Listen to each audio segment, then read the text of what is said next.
बुद्ध की पीठ और पेट एक हो गए। शरीर सिर्फ हड्डियों का अस्थिपंजर रह गया है। एक एक हड्डी तुम गिन सकते हो। सब चर्बी खो गई है, खून सूख गया है, सिर्फ आंखें भर जीवित मालूम पड़ती, सारा मुंह धस गया है, सिर्फ चमड़ी और हड्डियां बाकी रह गई हैं। ऐसा बुद्ध एक तृण मात्र खाके जीते थे।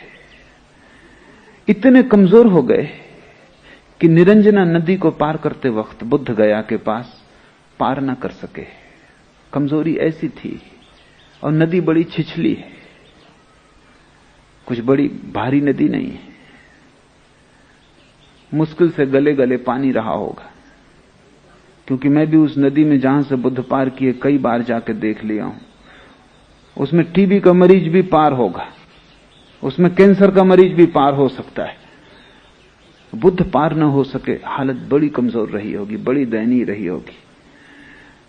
और नदी बलवान मालूम पड़ती थी, घाट चढ़ न सकते थे, तो एक वृक्ष की शाखा को पकड़ के लटक गए। उस क्षण में उन्हें होश आया कि मैं क्या कर रहा हूं, शरीर को नष्ट कर रहा हूं, इससे आत्मा कैसे मिलेगी। आत्मा के मिलने का शरीर को नष्ट करने से कौन सा संबंध है, कौन सा तर्क है, कौन सा गणित है। और कमजोर में इतना हो गया कि निरंजना साधारण सी नदी में पार नहीं कर पाता, और भवसागर पार करने की सोच रहा हूं, ये नहीं होगा। और उस क्षण निरंजना नदी में पड़े हुए वृक्ष की जड़ को पकड़े हुए उन्हें लगा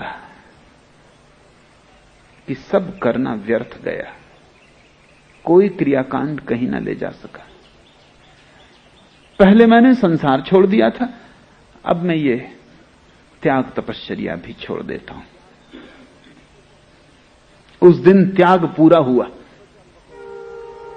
उस दिन कुछ भी ना बचा पकड़ने को, सब छूट गया, मुट्ठी खुल गई।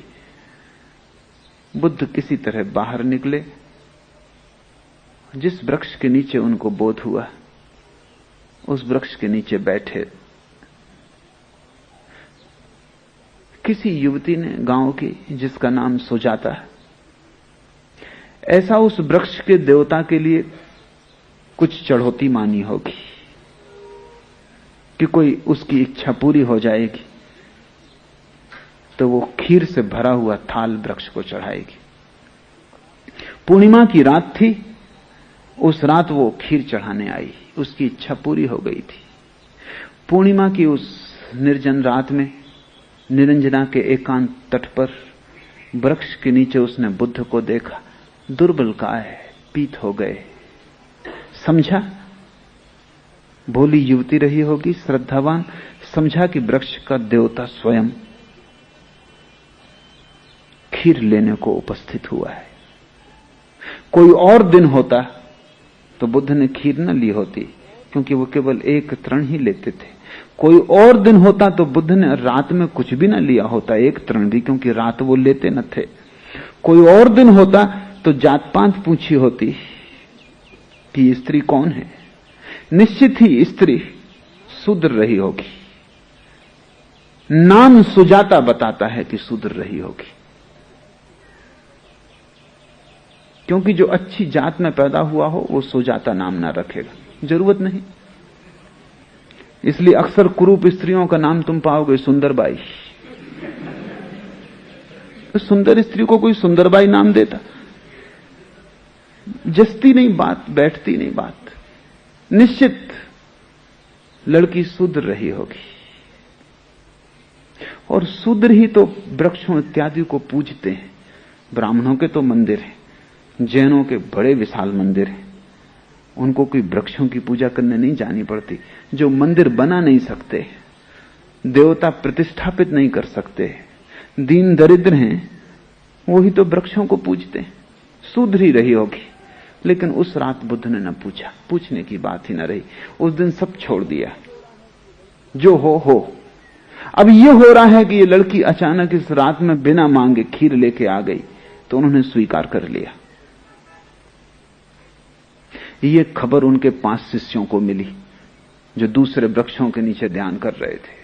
5 शिष्य जो बुद्ध की तपस्या देख के उनके पीछे हो गए थे। उन्होंने कहा, ये भ्रष्ट हो गए। शूद्र लड़की, रात का समय, और अब तक एक तृण लेता था। ये गौतम भ्रष्ट हो गया। उन्होंने तत्क्षण गौतम को छोड़ दिया, त्याग कर दिया। वैसी ही दशा कबीर की हो गई होगी। क्रिया कर्म आचार में छाड़ा, छाड़ा तीर्थ नहाना, सगरी दुनिया भई स्यानी, मैं ही एक बोराना।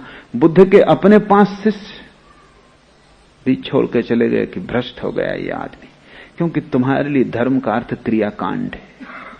तुमने धर्म को तो जाना नहीं, तुमने तो धर्म के नाम पर मुर्दा विधियों को जाना है। अब तक ये बुद्ध ज्ञानी था, मानने योग्य था, पूज्य था। अब ये भ्रष्ट हो गया। खीर खाने से आदमी भ्रष्ट हो गया, रात भोजन लेने से भ्रष्ट हो गया।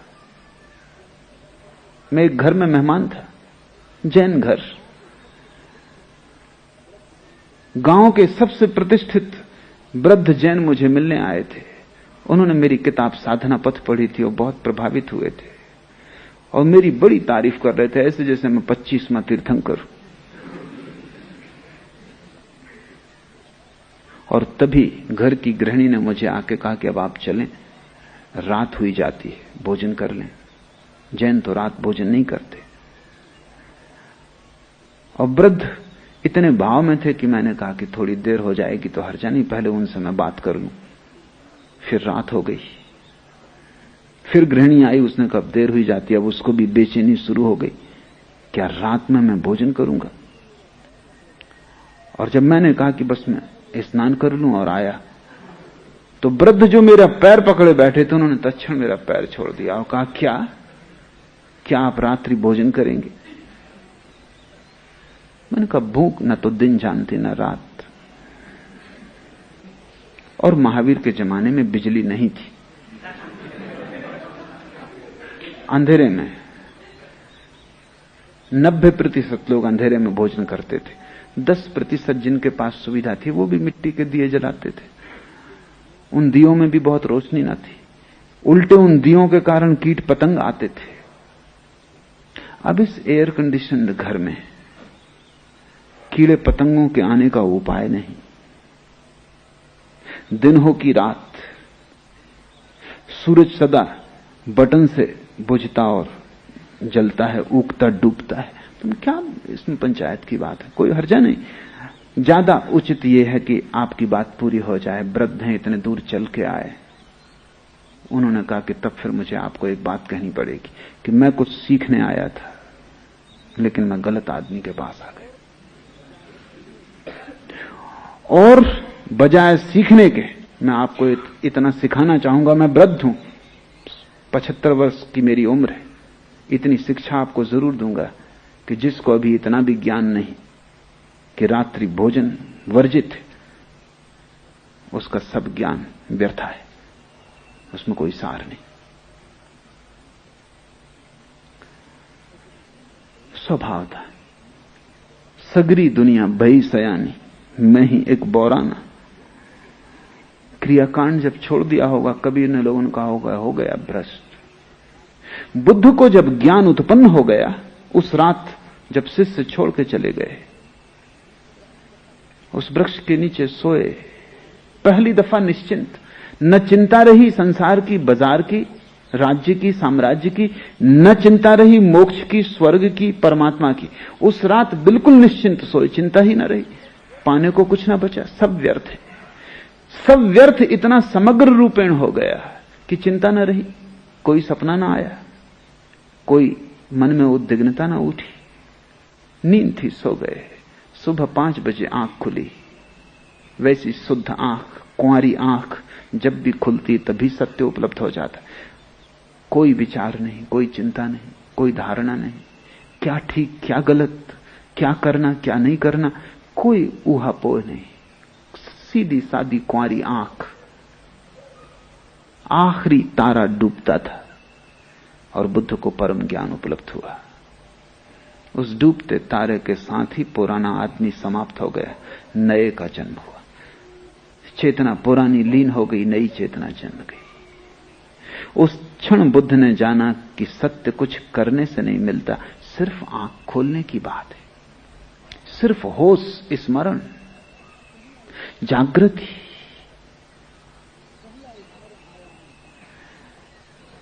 पहला स्मरण आया उन 5 शिष्यों का जो छोड़ के चले गए। इतने दिन साथ थे बेचारे, असमय में साथ रहे। जब कुछ देने को ना था तब पीछे चले, जब कुछ मेरे पास ही ना था तब मुझे गुरु माना, और अब जब मेरे पास देने को है तब वो छोड़ के चले गए। तो बुद्ध उनको खोजने निकले, उनको जाके पकड़ पाए सारनाथ में।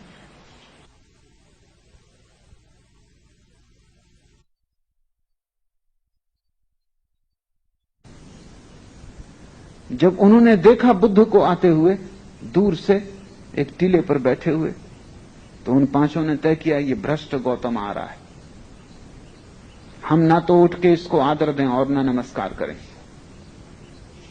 न इतना हम इसकी तरफ पीठ कर लें। अगर इसको आना हो खुद आ जाए, बैठना हो खुद बैठ जाए, हम ये भी ना कहें कि बैठो। जो साधारण अतिथि के लिए भी किया जाता है वो भी हम ना करें। ये गौतम भ्रष्ट है, इसने नियम छोड़ दिए, तप छोड़ दिया, चर्या छोड़ दी, आचरण भ्रष्ट, इसके लिए अब कोई समादर नहीं। लेकिन जैसे जैसे बुद्ध पास आने लगे उनको बड़ी बेचैनी होने लगी। जैसे ही बुद्ध पास आए, निकट आए, पहले एक उठ के खड़ा हुआ, चरणों में गिरा, फिर दूसरा, फिर तीसरा, फिर वो 5। और बुद्ध ने कहा तुमने निर्णय कुछ और किया था, निर्णय बदल क्यों दिया? निर्णय पर आदमी को टिकना चाहिए। उन्होंने कहा हमने बदला, ऐसा कहना ठीक ना होगा। तुम्हारी सन्निधि, तुम्हारा पास होना और हमने आदर दिया, ऐसा कहना भी ठीक ना होगा, क्योंकि हमने तो निर्णय किया था न देने का। आदर हुआ तुम्हारी मौजूदगी में, जैसे कोई एक चुंबक खींच ले। जिनके भीतर भी थोड़ी सी क्षमता है वो सद्गुरुओं के पास खींचे चले जाते हैं चुंबक की भांति। किसी क्रियाकांड के कारण नहीं, किसी योग तप तपश्चर्या के कारण नहीं, किसी संप्रदाय सिद्धांत शास्त्र के कारण नहीं। जिनके भीतर भी थोड़ी सी भी संभावना है आत्मा की, वो सद्गुरु के पास खिंचे चले जाते हैं। चाहे सारी दुनिया विरोध में हो, चाहे सारी दुनिया कहे कि तुम पागल हो, वो पागल होना दांव लगाने जैसा लगता है, वो पागल होना शुभ मालूम होता है। ना मैं जानू सेवा बंदगी, ना मैं घंट बजाई, ना मैं मूरत धरी सिंहासन, ना मैं पुहक चढ़ाई, सब छूट गया फूल चढ़ाना पत्थरों पर। क्योंकि जो अपनी आत्मा के खिले हुए फूल को परमात्मा में चढ़ाने में समर्थ हो गया, अब वो फूलों को तोड़ के पत्थरों पर चढ़ाने जाए। और वृक्ष पे खिले हुए फूल तो जिंदा हैं, तुम उन्हें मार डालोगे तोड़कर और तुम पत्थरों पे चढ़ा दोगे। वृक्ष में क्या कम चढ़े थे वो परमात्मा को? वृक्ष में भले चढ़े थे, पूरी तरह चढ़े थे, जीवित चढ़े थे, तुमने मार के चढ़ाया। असल में संप्रदाय मुर्दा है और मुर्दा चीजें ही करवाता है। फूल जिंदा था, चढ़ा ही हुआ था परमात्मा को, क्योंकि परमात्मा के अतिरिक्त और किसको चढ़ेगा? वो परमात्मा की ही सुगंध थी जो बिखर रही थी उससे, वो परमात्मा के ही रंग थे जो खिले थे, वो परमात्मा की ही पखड़ियां थी जो खिली थी, वो परमात्मा का ही रूप था, वो उसका ही गीत था। तुम उसे तोड़ डाले और पत्थर पे चढ़ाए, तुमने उसे अपने परमात्मा पे चढ़ा दिया। तुम्हारा परमात्मा झूठा है, वो तुम्हारा ही बनाया हुआ परमात्मा है। वो मूर्ति तुम्हारे हाथ से गढ़ी गई है, अपने हाथ से गढ़ी मूर्ति जिसे तुम बाजार से खरीद लाए हो, और कुछ पंडित पुजारियों को जिनको भी तुम बाजार से खरीद लाए थे, उन्होंने शोरगुल मचाकर, घंटे बजाकर, आवाज करके, धुआं पैदा करके उसको असली परमात्मा की तरह प्रतिष्ठित कर दिया है। तुम भी जानते हो, वे भी जानते हैं। और फूल नाहक बेचारा बलि दिया जा रहा है। उसका कोई कसूर नहीं, उसका कोई हाथ नहीं इस उपद्रव में।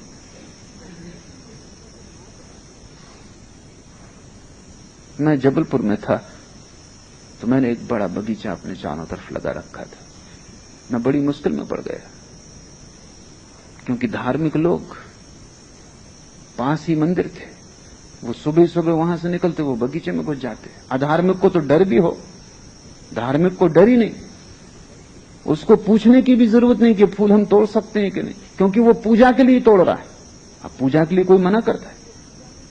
आखिर मुझे एक तख्ती लगा देनी पड़ी कि पूजा के लिए भर तोड़ना मना है, और किसी के लिए तोड़ो चलेगा।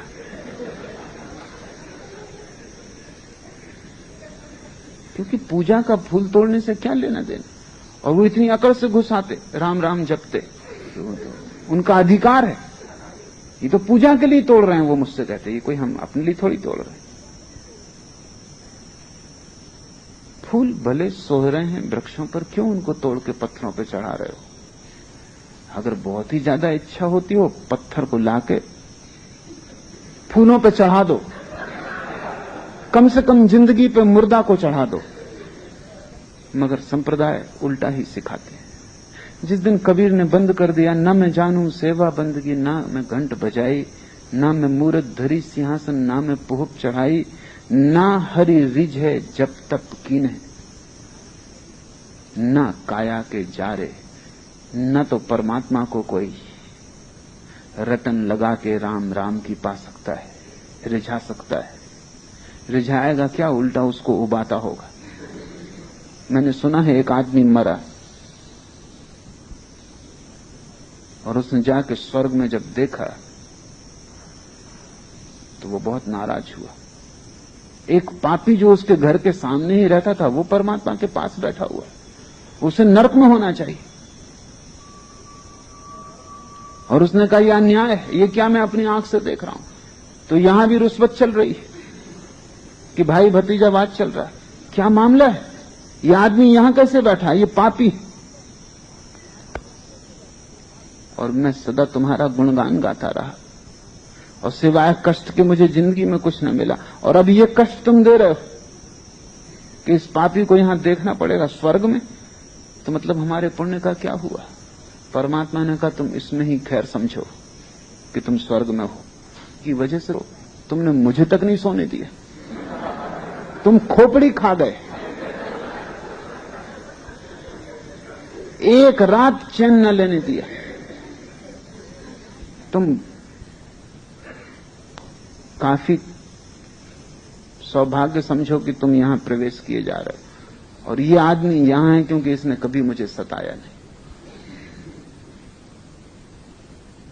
इसने ना तो कभी कोई प्रार्थना की, न कभी पूजा की, न ये कभी मंदिर गया। दुनिया इसे पापी समझती थी, क्योंकि दुनिया जिसे पुण्य समझती वो पुण्य ही नहीं है। मंदिर जाने में क्या पुण्य है? लेकिन इस आदमी ने चुपचाप दीनों की सेवा, फोटोग्राफर तैयार नहीं रखे, ये चुपचाप लोगों के घरों में डाल आया, उनको भी पता नहीं है। वो धन्यवाद देने का भी मौका इसने नहीं दिया। ये मंदिर नहीं गया, ये सच है। इसने पूजा नहीं की, ये सच है। लेकिन ये मेरा प्यारा है। ना मैं मूरत धरी सिंहासन, ना मैं पुहप चढ़ाई, ना हरि रिझ है जब तप कीने, ना काया के जारे। और तुम शरीर को तपाओ, जलाओ, इससे तुम सोचते हो परमात्मा प्रसन्न होगा। आत्मा तक प्रसन्न नहीं होती, परमात्मा क्या प्रसन्न होगा? भीतर की आत्मा से पूछो, वो परमात्मा का प्रतिनिधि है तुम्हारे भीतर। पीड़ा पाती है तुम जब प्रफुल्लित हो, जब तुम्हारा सारा शरीर खिला है और स्वस्थ है, जब तुम्हारे सारे शरीर के रग रग रोए रोए में जीवन की धारा बह रही, जब तुम नाच सकते हो, तभी तुम्हारी आत्मा प्रसन्न है। और जिस बात में आत्मा प्रसन्न है वही परमात्मा की पूजा है। तुम अपनी आत्मा की सुनो, तुमने परमात्मा की सुनी। तुमने अपनी आत्मा की न सुनी तुम परमात्मा के दुश्मन हो।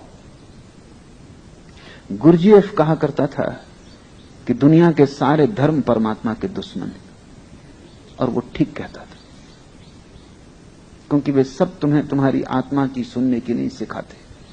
उनके पास बंधे हुए अनुशासन है, इनको पूरा करो, आओ अपने को ही मारो, अपना ही गला घोंटो। वे सब आत्मघाती हैं। ना हरि रिझे धोती छाड़े, और नग्न हो जाने से कोई हरि को रिझा लोगे? वाह पांचों के मारे, और पांचों इंद्रियों को भी मार डालो, फोड़ लो आंखें अपनी, कान में सींचे डाल लो, ताकि न सुनाई पड़ेगा संगीत, न वासना पैदा होगी, न दिखाई पड़ेगा रूप, न वासना पैदा होगी। मार डालो, काट डालो पांचों इंद्रियों को।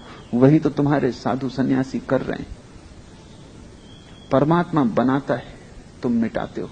तुम कैसे उसके मित्र हो सकते हो? परमात्मा आंखें बनाता है, तुम परमात्मा कान देता है।